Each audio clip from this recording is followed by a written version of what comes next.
Hi, thank you for tuning in to a very, very special town hall.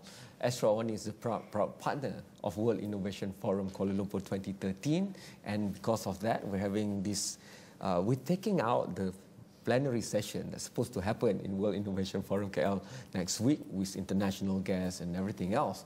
But we do have the very best ensemble of the people already here in KL, and so we're going to discuss this prior.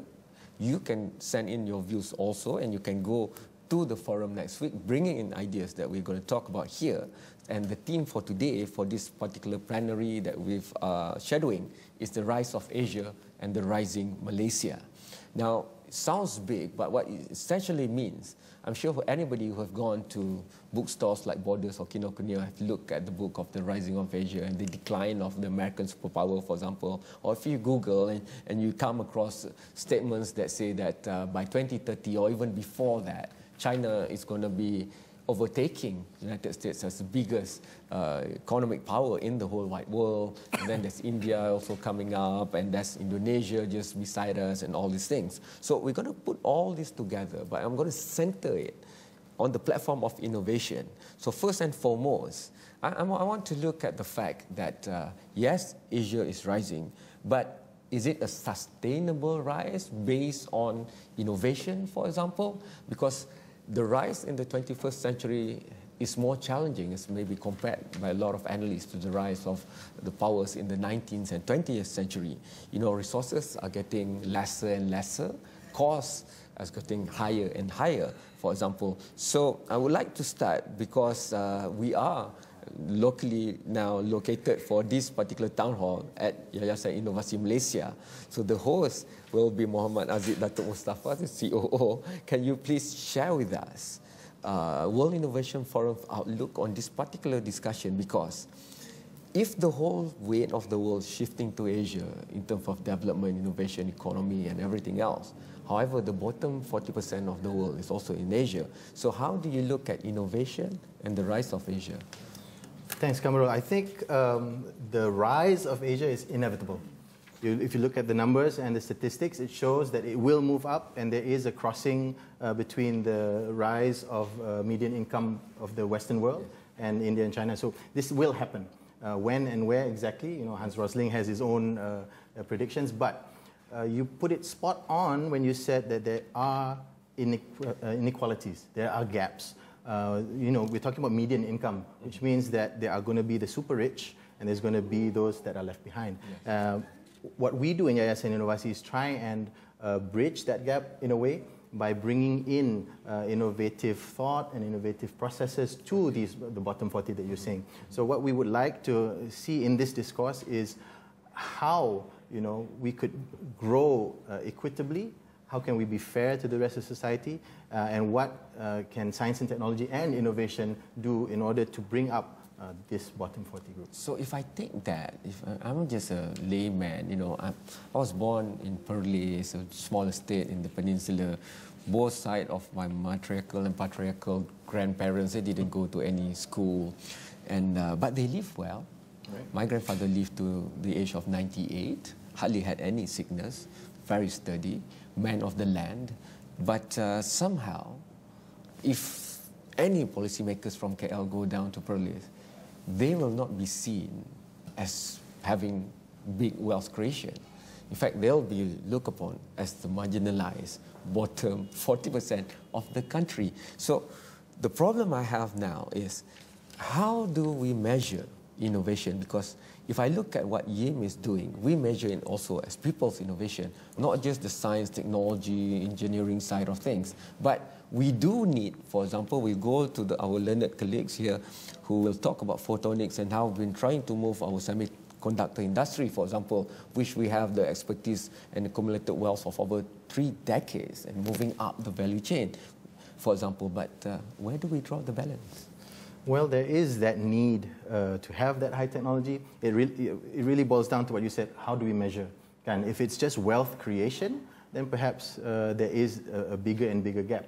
But interestingly enough, the Prime Minister of Malaysia, when we spoke to him recently, stated that his desire is for us to be a developed nation with high income, but lastly he put happy Malaysia. So the happiness index, I think, is something we need to measure as well. If, like you said, your grandparents were very happy, even though maybe the income wasn't that high. So I'd like to go to the learned colleagues here on, have we really moved from the semiconductor industry of before to the higher up the value chain status that we want to go now? Where are we right now, and where will we go in the future? How hard has this transition been, or how easy has it been? Prof, if you want to help? You want me to take the question, sir? Okay, if you look back into Penang, I think what has been mentioned is Penang. I think many years back, 20, 30 years back, you have what they call the 7 samurai. In fact, you have Intel, you have Seagate, you have many of these companies that come to Penang, establish purely packaging. But along the way, you find companies like Intel eventually, and also Motorola, move their R&D activities into Penang.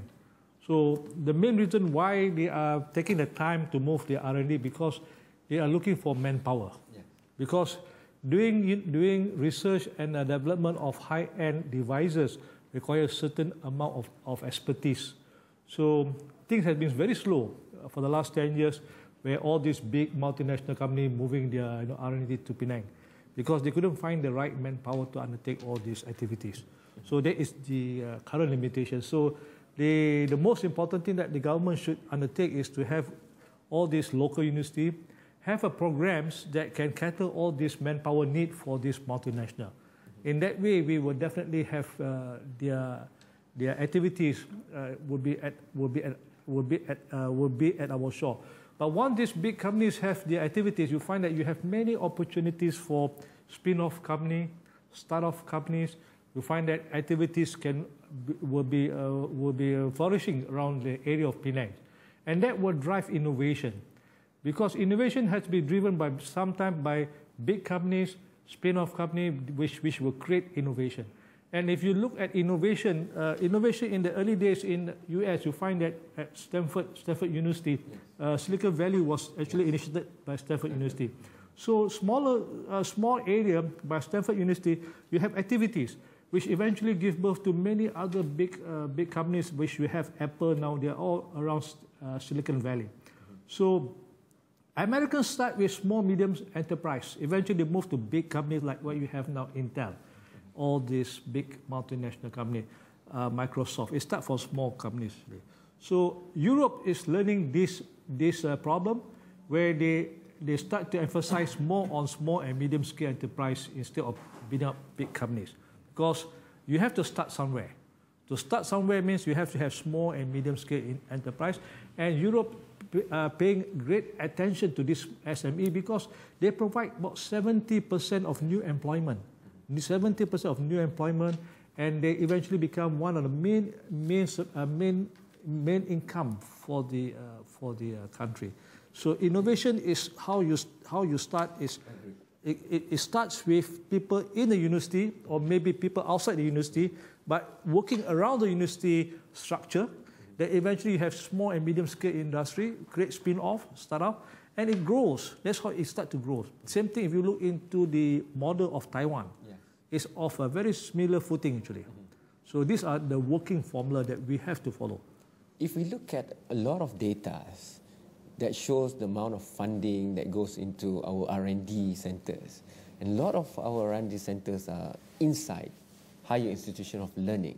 However, there's a gap between those numbers to the numbers of IPs and patents, and if we go down some more, to the commercialization and monetization of the IP and patents. So where's the missing link? If I may take that question again, sir? Yes. Okay, I'll share with you the problems. I've been working in the industry for many years, about 30 over years. So there's no question about funding. I think the Malaysian government has been very generous in terms of funding. I cannot deny that, because I myself have a lot of funding. I never short of financial support from the government. I am very grateful. In fact, I enjoy their funding. But as you know, funding, especially our framework, we have to look back at how our university operate in this country as compared to university in Europe or university in US for that matter. If I work in US, if I get the funding, I will have total control of the funding. I can do what I like as long as I am accountable. Means that in that funding, I'm supposed to develop maybe a car. Okay, how I go about to buy things or invest or put my money, at the end of the day, I must have the car as a product. So I am accountable. Because in US system, the person who bring the money, they are accountable. They can do what they like as long as they meet the output.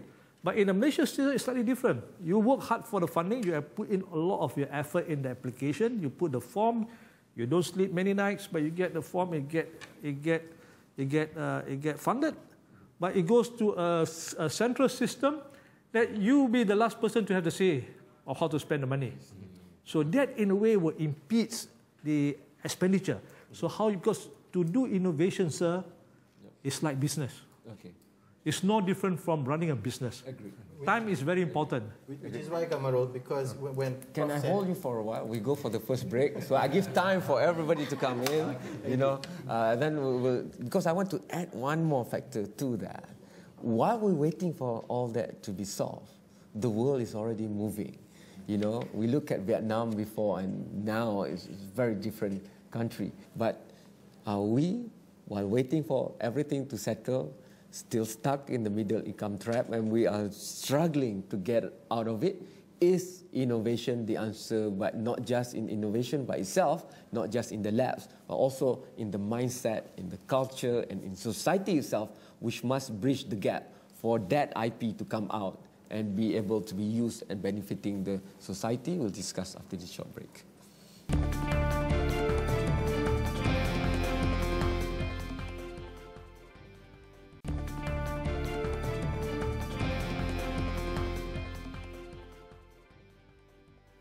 Asia is rising, Malaysia is rising, but the question is, we need innovation. We need it more than just having new products and services. We want it to be clean, we want it to be sustainable, we want it to be equitable, we want it to be inclusive, for example. A lot of demands on it. But while we're waiting, like I said, a lot of other countries have moved forward. So how do we solve that problem, particularly, Prof? But before I go back to you, Azif here is raring to go, and he's the host, so I need to let him speak first. Well, Prof mentioned something. He was saying that innovation develops in universities, and then it spins off into smaller companies out there. But that's not the only path, and I believe that's not even the preferred model, because you said so yourself. The research that goes on in universities sometimes does not translate into sustainable businesses. And we have people here in this room that are funding micro businesses, you know, social enterprises that really can generate that leap and that jump in innovation that we do require. So maybe let's hear from them. Well, Kamarul, yes, go ahead. Can intervene a bit. Yes. Actually, ACAP has already, the Academy for Leadership for Higher Education, has run several innovations workshops. And recently, we gathered from the University of United Nations, UNIMERIT, and sharing their ideas of how to be more innovative. Because as you say, that we need to change the mindset. The human capital is the main core in making sure that our country is sustainable. Yes. in terms of this innovation. And looking at the comparison between the UK learning from the US or vice versa, actually, yes, it's true that the UK university has also able to produce a lot of innovative and startup companies and things like that, but the sustainability of those companies are turning down when the fund from the government is not available. And are we going to be facing the same situation, especially our public university? So that's the reason why they say that, you know, the American universities, they are more, what do you call that, responsible about the fund they are receiving and how they can sustain in terms of multi-million companies. So these are the reasons why we need to make sure that our human capital are well equipped with the understanding of innovations, because changes is needed. And looking at the risings of Asia, in terms of innovation, actually, we have been supported by these three main ethnics that's happening around the world. The most populated countries are such as China, yes. India, inclusive of Bangladesh, Pakistan, as well as Indonesia. So these three main ethnics are actually really supporting the Malaysian economy. So any changes, any new ideas, any effort or approaches are able to help Malaysia to grow innovatively in terms of higher income nation, as well as to generate more ideas, especially product, services, ideas, and also products, as well as the services. worry is, we know that education is not just about innovation. Education in these parts of the world is also a different jump between the agrarian economy of my father to the private sector corporate life that I'm having now. That's also education and its role. So, however, people sometimes argue that in the West, they've already reached critical mass. They have the luxury of finding new knowledge while at the same time catering to the needs of the industry. In Malaysia, where our resources, and we're very aware of this because we just passed the budget cycle and presentation, and we know that education, thank God, still got 20% of the budget and all. But government cannot fund public institution of higher learning forever. That's right. IPTs have to make the difficult choice of managing these funds. So how do we choose? We want to own more IP and patents. We want to have more new knowledge and discovery and commercialization, but we can't have it all. So how do we choose? Where do we strategize this? Actually, a lot of our researchers have produced a lot of new innovative ideas, but the willingness for them to share with the manufacturers, with SMI, SME outside, and willing to allow the IP to be able to produce into more community, usage. I mean, at large. I mean, anything that we produce, if it is not useful for the public use, I think it will just end up in the shelf, and it's not going to be any useful for others. So, I mean, the education has been given a lot of innovative ideas. So what we're trying to do now is to divert and also to diverse our research capability into crossing borders, not only to focus in one particular country, but crossing borders. If I may bring that up. Oh, sorry. That's the power of talking. After you. I mean, the women are just gearing to get into this, right? But if I want to reset, if possible, the discussion around, when we talk about innovation, it feels as if the word has become such a dirty word and it's become a scapegoat.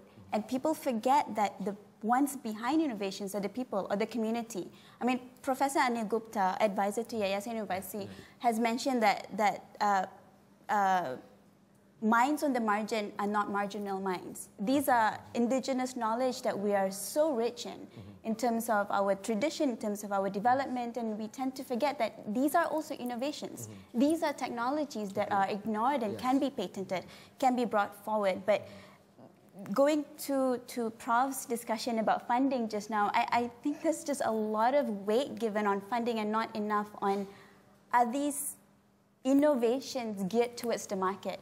We have few entrepreneurs here, right? So let's bring this discussion back into... Before I go to the entrepreneurs, I know somebody, not even photonics, I struggle to explain what photonic is. It's not a particle, it's not a wave, whatever. But let's go to somebody who creates simple things like a new way of looking at doors. How to once and for all solve the problem of smelly gentlemen or ladies' places. Right. Can you please jump in? What's the problem about bringing it to market? Tell us. Okay, that's very interesting because Prof. Harith, I've been trained by ICAP. I think I won a badge trained by the so-called SRI, Innovation Champion in ICAP. Now, the beauty of it, because I was born into two things, low-tech and high-tech stuff. So high-tech stuff required a lot of patents, IPs. So that's very interesting. But towards the end, I'm also agreed with Prof. Harith because, the university always control the money, the funds. I ending up, if writing like 10 applications, maybe one hookup. That until the last minute stuff. And of course, there's a lot of tumblestones. People keep, ask you to produce a report. You cannot because innovation or research, it keep moving and you never know when. Of course, you have your milestones, but you never know when it's going to end up. Of course, I hope the bureaucrats, the system, the ecosystem, the university will be a little bit loose because you trust the professor, you trust the scientists. So why not give them the green lights to do whatever they like? Of course, with that particular milestone that they required. Now go back to the low tech stuff. This is very interesting because when I was framed like you are a scientist, you cannot do the low tech stuff because remember grassroots, simple innovation, it can be a small little chair. That's what European did, like Scandinavian chair. They have the best furniture around the world. Yeah. Yet they can penetrate to Malaysia. And we have about, carpenter that can do similar things, but why can't we penetrate the Western market? Like dowels, that tanggam stuff in Rumah Melayu kind of stuff, that's all pattern actually. It's actually our pattern. Now, so where do we go? Hopefully these two things, you can merit. I hope the government, the related parties, quickly wake up from the dreaming, to become like, we are the champion of innovation. But then again, hey, look at the backyard. You guys, nothing, there's nothing can be done. Except you got money and money, but the money flows, I don't know where.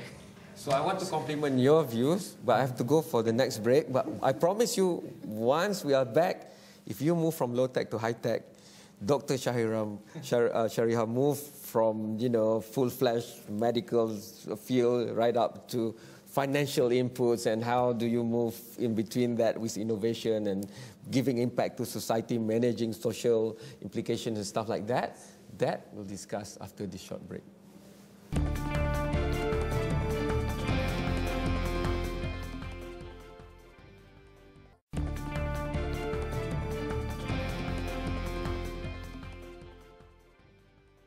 You are still watching a special town hall on the sideline of World Innovation Forum, actually a pre-discussion. We're stealing away the plenary session that's supposed to be discussed next week in the forum, but we're bringing it out to share with you the issue of the rise of Asia and the rising Malaysia, but we want to look at many aspects of that. So my good friend here have taken the liberty to speak about low-tech and high-tech and how we should move in between. Maybe it's not zero-sum game, but we also should look at institutional-based innovation and driven innovation, and how about the local wisdom, all these arts and culture, intangible stuff, which society actually identify more with, because at the end of the day, any innovation we have to get out there to be accepted by society. So for somebody who moved between medical practice and going towards social enterprise and looking also at the same time giving consultancy to institutions that might still have bottom line of profit, for example, how do you see what we're discussing just now? Thanks, Kamarul. I think we're raising some really key issues in this discourse today. And you've rightly put it, it's a big question, sustainability and innovation. Innovation on its own has been very much understood as high-tech stuff. And that's what is normally seen as going to be the driver for economic growth. But the movement, if you look at the global movement at the moment, it's really going away from how many IPs I've registered and who's got the most IPs. And it's looking actually at how, you can share the ideas and innovations that you create for the betterment of society. And this is where it becomes a very interesting mix, because you're getting many different sectors who have the interest of a society that's better. Social well-being is important, whether you're a high-tech organization or communities in the kampungs. Well-being is important to any human being. Short, if I can interject, you're saying that if I'm, investing in this high-tech park in Bayan Lepas somewhere in Penang, I'm doing photonics or whatever else, in the DNA of my idea, it should already accumulate how that's going to impact the society over there.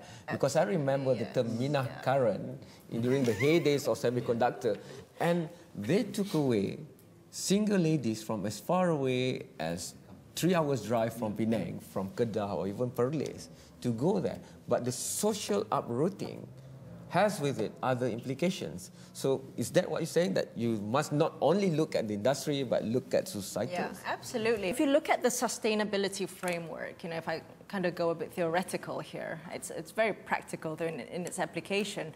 It's not just about financial sustainability, which is the driver behind the IP registration, the commercialization, more R&D to get more things commercialized and make more money, profit, profit, profit. It's also looking at your impact as an organization, as an entity on the environment, and then also the social side, the communities around you. So the larger corporations cannot just see innovation as something particular to them making more money or more profit. They've got to look as well at what you've mentioned, the impact on society. But the world is not perfect. The multinationals are powerful. They do have more money than some countries put together in their budget. Is it time and more than ready for social enterprise to be more and more into the mainstream rather than I mean, I'd like to echo Shariha when she talks about impact sustainability, and you mentioned that the multinationals or the corporations are the ones with power. I think they tend to forget that the power is in a purchasing power of people, of the community. And that's where we want to bring it back into. The community is the core of everything else. The society's development is about creating wealth. And wealth here is not just economic wealth, right? It's developmental, it's access to education, that kind of wealth. So we're saying if we're going to overtake the West, it's the rise of Asia.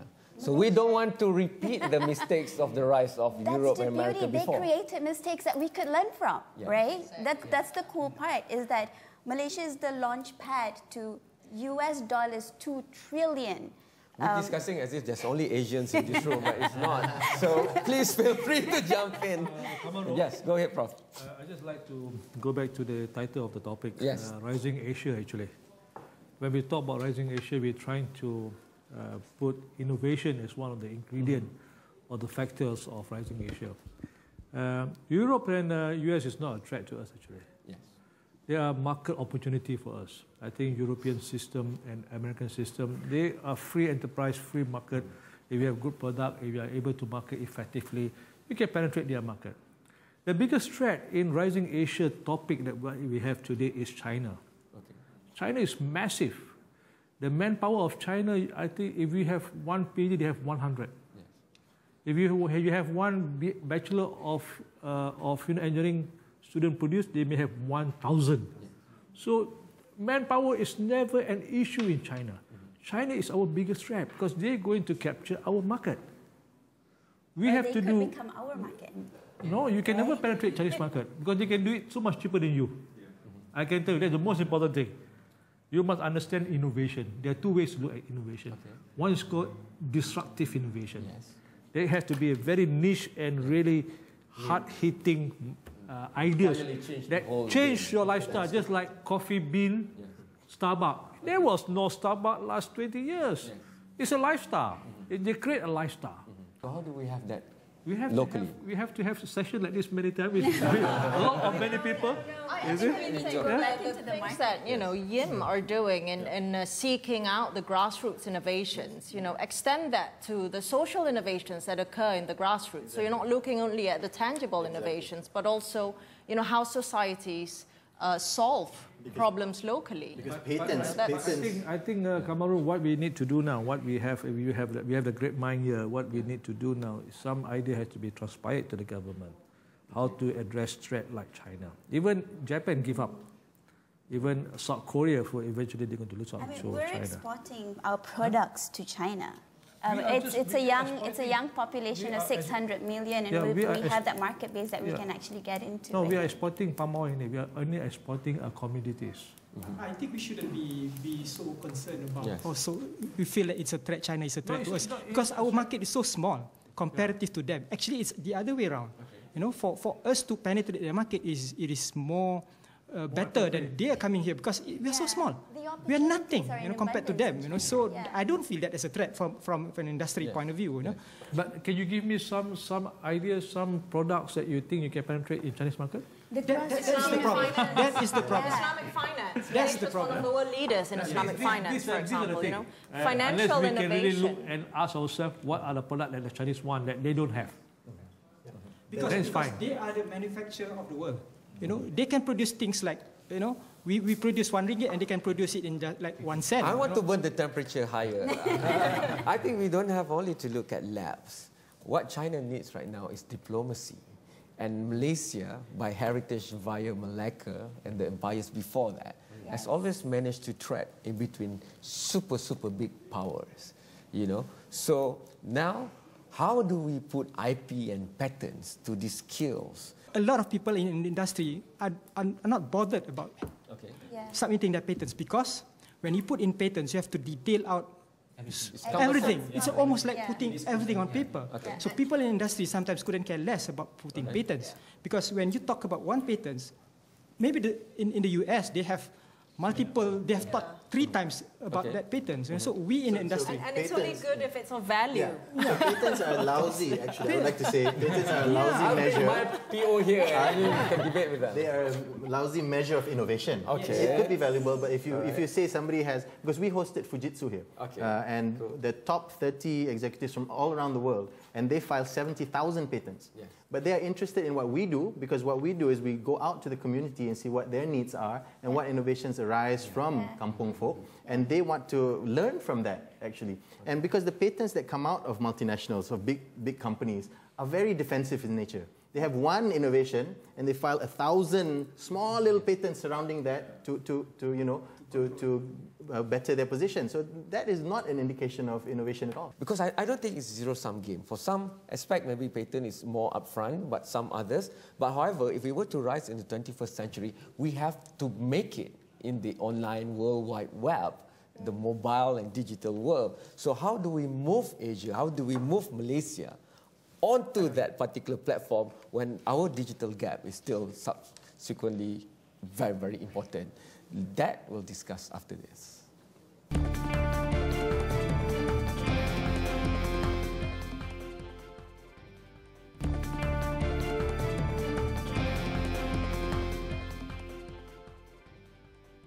The temperature is already rising in this discussion, so Asia is rising, Malaysia is rising. I want the input from the left side now. Okay. Well, I tend to agree with Dr. Shariha when she mentioned about innovation in finance, because I think so far we have been talking a lot about innovation in terms of creating new material innovation. But I think why the West is controlling us actually is because they have innovation not on that part alone. They have innovation in terms of the world financial system, for example. They are actually creating this financial system in order to make us who are not within the top group of people, of countries, you know, that have control about economy, to be subservient to them. So in order for us to be able to penetrate their economy and all that, we have to also to do innovation on our side. I think one of the innovation that, whether we realize or not, we have done is in terms of introducing Islamic finance earlier on, maybe 20 years ago. And the West already have picked up this, and the last I heard yesterday was that the Prime Minister of Britain have already announced that they want to introduce sukuk in England. While we have done it here in Malaysia and also in Dubai. However, I would say that having innovation like that in the economy is not enough, actually. Because when we talk about Islamic finance, which following their acuan in Malay, their mole, we will not go anywhere. I think we have to do a very strong innovation in terms of our finance. Innovation in the global financial architecture.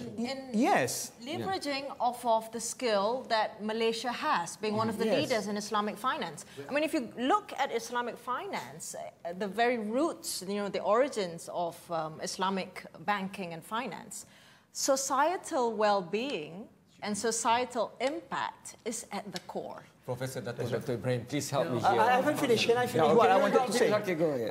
Actually, I would like to arrive at another level of innovation in terms of doing business in a Muslim country, the Islamic way.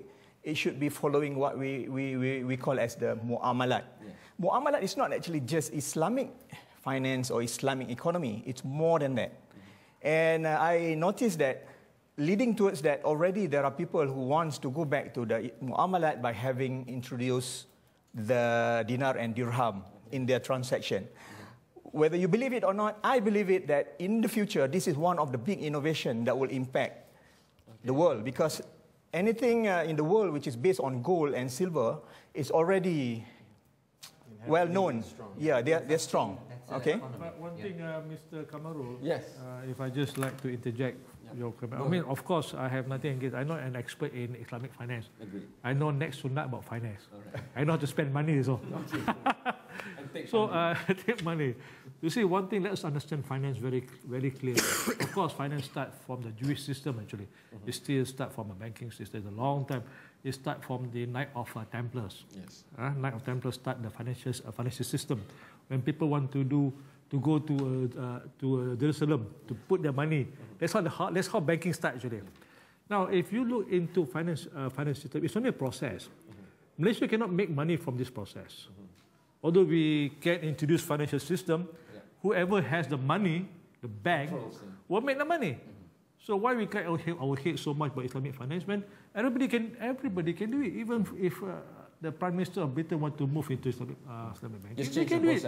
They have a fleet. They are the financial center of the Euro. That's why. As long as you have the money, that's why we want to innovate. We want to make the center over here in Malaysia. Where do we get the money? That's why I want to link it. I want to link the soul of innovation. You know, because at the end of the day, any society, Western or Eastern or wherever it is, they want a better quality of life. They don't want any more wars. So where's the soul? If we are talking about rising Asia rising, we have also to talk about the Middle East, and also Africa, and also ASEAN. And we have to move from the necessity of myth-making and the reality of it. For instance, as mentioned earlier, this thing about innovation misses two other very important points. Is actually imitation first. Imitation, innovation, and invention. In focusing on innovation, we forget that most nations, contextualizing on each nation and its history, Japan was imitative. China is imitative, but you can juxtapose. You can, at the same time, be imitative, innovative, and inventive. Actually, as we drive our society, it's those other things. We must understand that all the various societies have different political systems. So while we are very positivistic about many things, we must not forget about communism, the Islamic State, the monarchy, and all the rest, which can debunk many of the economic advances that take place. In fact, to ensure after wealth creation, there's this big issue of wealth distribution. And as you rightly pointed out towards the beginning, they are the bottom billions. And so we are rushing, trying to create wealth, trying to focus, and wrongly, because we are so dependent on universities, as if universities are the magical institutions to bring about changes. But in the same breath, we focus on companies as if companies are going to bring about those changes. And then we forget the social partners and all the rest. That's where, as Professor Harris mentioned, we have to come together, understand the myth, understand the necessity of myth-making, and understand the realities, and put all these things together. And you, sir, have always been in this kind of forum. That's why I want to where you have so many of these ideas. That's why I want to ask the entrepreneur. Fantastic. Yes, go ahead. I'd love to add in here. Yes. From the discussion and from the fact that I'm coming from the West, I'm not sure if I'm still safe here. We love everybody, don't we? I would like to add, and I actually agree with most of what we're discussing here. I'd like to connect it back to the mindset which Kamarul brought up. I think that is the biggest factor right now, the biggest issue, fearlessness, right? We're talking a lot about the different ideas and innovation, but it is the fearlessness that is required to push Malaysia and push Asia forward. At least for me, one of the biggest diseases, strong word, but the biggest diseases within entrepreneurship would be people talking about doing stuff, but failing to make the connection and actually doing it, taking that leap. And is it cultural? Do you find that in Asia that's because more of the rituals of the daily life? It's a big question to answer. You will be safe, I promise you. Yeah. Well, there's a few people watching, from what I understand. That's always going to be a piece of it, and we've talked a lot about funding as well and governmental support, and I would fully agree with that as well. I'm very pleasantly surprised by the fact that money is extremely accessible in Malaysia. I think what is lacking right now, the number one lack, would be more support from either the people that have done this successfully, right? The Malaysians that have truly built up their empires and then coming back. And the second angle would be support from the people that are doing it right now on the ground. And I think that's where we're lacking. I'd like to agree. Actually, I agree with you very much on that. And I'd like to point, I think we may have missed one point. As I think a few of us have mentioned, now we all think that innovation comes from the universities only, as in what they say, research-driven. But I think we tend to forget that a lot of us are not aware we are innovating in our daily lives already. A lot of construction contractors and all use, well, they jury-rig their machines, they use shortcuts and all, which, well, to them is just a part of the daily job. It's just helping them to achieve their objectives. But these are the things we can actually call innovations. Like, for instance, I know, if I'm not mistaken, Yim is working to turn used X-ray films into products. Now, it's an innovation, and it's not coming from the universities. It's just coming from the normal people. So I think one thing we have to address is awareness. We have to teach the public that innovation is everybody's ability. It's not just the university, it's not just the industry, it's not just the government, it's everyone. Everyone can innovate. I'd like to add one last thing there. Just in case I didn't hit the point home hard enough. I'm fortunate enough to actually have the opportunity to base my companies anywhere in the world, anywhere on the planet, and I've chosen Malaysia by choice, right?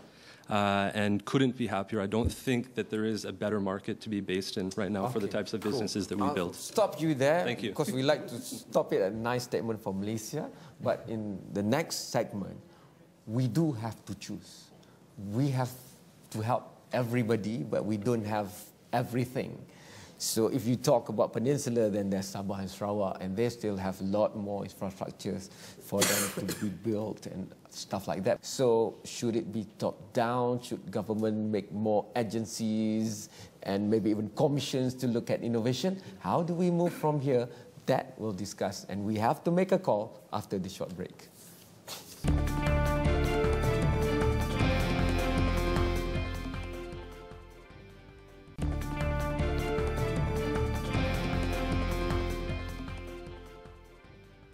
Special discussion, a special town hall, World Innovation Forum Kuala Lumpur, KLCC, next week, but never enough time with great people in the town hall. I would like to go straight away to my friend here who have not spoken.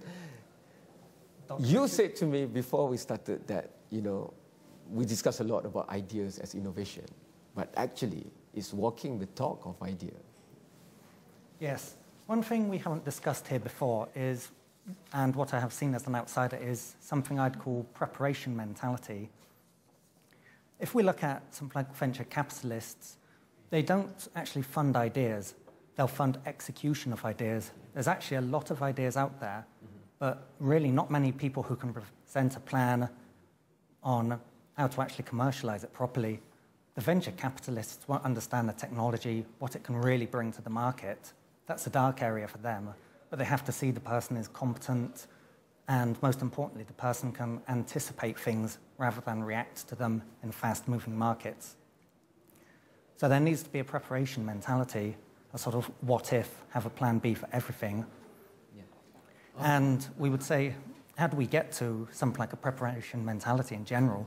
And I have wondered with Malaysia as a whole, it can't use the West at this time as a role model. It's not appropriate. So where do we look at? And I believe that Malaysia may have to become, in one sense, lead its own pathway. Because there are no real other Asian role models. So we make our own path. Yes, and you see the East Asian cultures, they have a completely different mentality that would take at least several generations to get to. But other countries in Asia, they're developing as well, so we can't look at them and say what went wrong, what went right. We have to find our own pathway. And from that, finding our own pathway is actually a form of leadership. And leadership means anticipating the future or looking to the future. So which path do we take? I think, Kamarul, looking at what Richard has shared with us today, I believe that it is true. The movement and the changes of the human capital in terms of how the mindset, especially all level, not only in the university, but also in the community, they should be able to be prepared with readiness in terms of research, development, all the alphabet, R&D, and I first, which is innovative, can also be imitations, as well as commercializations, and the last is the entrepreneurship. Because I believe that the minds of the people is very, very important to move the whole agenda. We have to accept the changes that is happening around us. I think the accessibility of knowledge and experiences, as well as product and services, are all available for us. And the most important thing that you mentioned earlier is to say that we are creating a sustainable community, and also what type of community that we are looking for. And I believe that what Richard said just now, we should look at our own model, where we used to be having a very nice culture that at the moment we tend to put it into more negative because we don't hold to our own culture, where the Eastern culture is a very beautiful culture that we need to... So in the model in the future, 2020, it's not just looking at earning income per capita, it's not just looking at technologies that we should have, but where do we define values there? What do we use the money for? Even if I have a monthly income of $20,000, would I be happy? Yeah, that's the thing. We've been looking at Japanese culture. I mean, the environment that we have, I mean, you know that their income is high, but the rate of committing suicide is high as well. So this is not the measurement that we wanted to have in our country, especially in Southeast Asia. And I believe that all these positive values that we should embed it in our culture should go along with the scientific advancements. How does innovation carry values? The change. Because we need to do that for our own ecosystem. Actually, in our own country and elsewhere, we have very powerful canopy of driving ideas. And we are passionate and this magnificent obsession with development. But we have to put all these things together and define and redefine. For instance, when we talk about innovation, I mentioned imitation, innovation, invention, etc. And we have to understand the various roles. That's the role of the teacher, the role of the researcher, and the role of the entrepreneur. These are all different roles. But when we have this canopy of powerful ideas, we have to take those ideas and redefine them at all levels, and then indigenize them based on our own local values and in Vision 2020. Well, I actually wanted to, I'm sorry I have to disagree with you on that, Prof. Dato. Go ahead. Because I think one of the things that may have restricted innovation in the Asian society, and I can speak from that perspective because we work in a few countries around social innovation, is this fear of failure, the fear of looking bad. You know, that is still very inherent in the Asian society. One more layer before we close on that. Fear of failure and taboos. That's the fight against AIDS, for example. Can you please, you have wisdom on that? Well, I don't know how much wisdom I have on the AIDS subject, but certainly in the work we've done of addressing real high taboo areas such as AIDS, HIV AIDS and drug addiction, we've always focused on the strengths that lie within these communities. So you're actually distracting people from looking at the taboos and instead focusing on the strengths and, you know, looking at the failures and saying it's okay to fail, but we're here to learn together and let's pick ourselves up. You know, it's about resilience in the community. And I think if the focus of innovation being sought only in universities or only in the bigger companies, then you'll really miss out on the innovation that occurs in community. Innovation like, you know, social innovation to fund things, you know, online and stuff.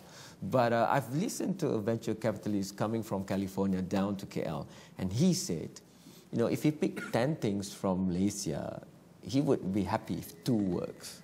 But you don't have that luxury because the funds that you have taken dictates that you need to be successful. We cannot fail, actually. What you say is quite true. We have to show some success at the end of the day. But I have to qualify this, Kamarul. I need to qualify this in this forum from Datuk Bajonet. He made a statement because I try to understand. I myself try to learn innovation. Although I've been spending many years, but I still trying to group. I try to understand how would we define well innovation. Because Datuk was saying, imitation, innovation, invention. This is very important for us to understand when we start to put that type of slogan. Are we saying that copying a thesis is good? No, if you take the Wright brothers, for instance. I mean, I just try to understand because this thing is sending across the message, you know? Yeah. When we say imitation, then you have students start to copying their homework and copying. It's like Japan and China.